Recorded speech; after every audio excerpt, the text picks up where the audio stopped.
هەڵبژاردنە پەرلەمانیەکەی 12 ئایار عێراقی بەسەر 3 بەرەدادا بەش کردووە. بەرەیەک بە بەرەی ئەمریکا ناوزەت دەکرێت و بەرەیەکیش بە بەرەی ئێران. زۆرێک لە سوننە و کوردەکانیش بەهۆی دزینی دەنگەکانیانەوە بوونەتە بەرەی ناڕەزایی کە هەوڵ و فشارە دەرەکیەکانیش زیاتر لەسەر بەرەی سێیەم بۆ ئەوەیە لە نێوان بەرەی یەکەم و دووەمدا خۆیان یەکلایی بکەنەوە. بەڵام ئەوان زیاتر بە شوێن دەنگە دزراوەکانیاندا وێڵن و دەیانەوێت ئەنجامی هەڵبژاردنەکان هەڵبوەشێننەوە.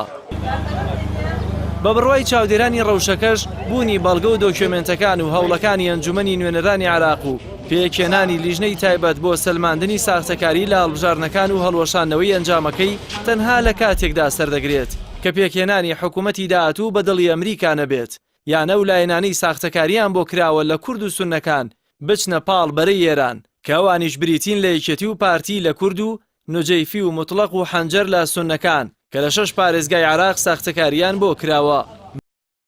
مقتەدا سەدر و حەیدەر عەبادی کە بە پێکێنانی حکوومەتەوە سەرقاڵن لە بەرەی ئەمریکا و نوری مالکی و هادی عامری بە بەرەی ئێران زیاتر دەناسرێنەوە.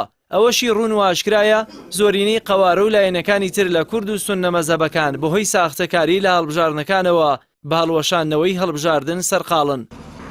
کەرکووک و مووسڵ بەشێک لە ململانی دەرەکی و ناخۆیەکانی ڕوون کردووەتەوە بەوەی پارتی لە مووسڵ 6 کورسی و یەکێتی لە کەرکووک 6 کورسی بەدەستێناوە.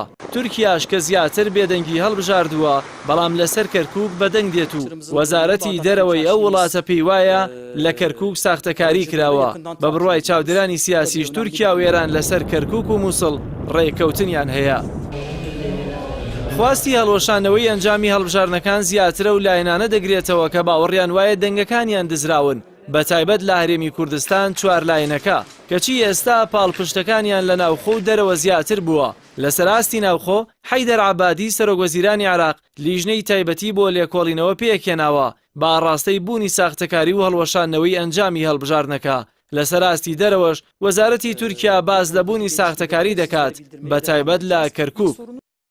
بە بڕوای چاودێرانی ڕەوشەکە لێدوانەکانی ئەم دواییە حەیدەر عەبادی و خستنە ڕووی بەڵگەی زیاتر لەسەر ساختەکاری لە ئەنجومەنی نوێنەرانی عێراق ئامادەکردنی بەڵگە و پێشهاتی چاوەڕوانکراوە کە لاگەری ناکامی هەوڵەکانی سەدر بۆ پێکێنانی حکوومەت لە ماوەی دیاریکراوی دەستوریدا و یاری نوێی ئێران لەگەڵ لایەنەکانی تر لە گۆڕەپانی سیاسی عێراق بە قازانجی خۆی ڕەنگە ئەمریکا ناچار بەوە بکرێت بە بڕیاری دادگای فیدراڵی عێراق ئەنجامی هەڵبژاردنەکان هەڵوەشێنرێتەوە پێشەوەی بەرەی ئێران هەوڵی پێکێنانی حکوومەتی داهاتوو بدەن.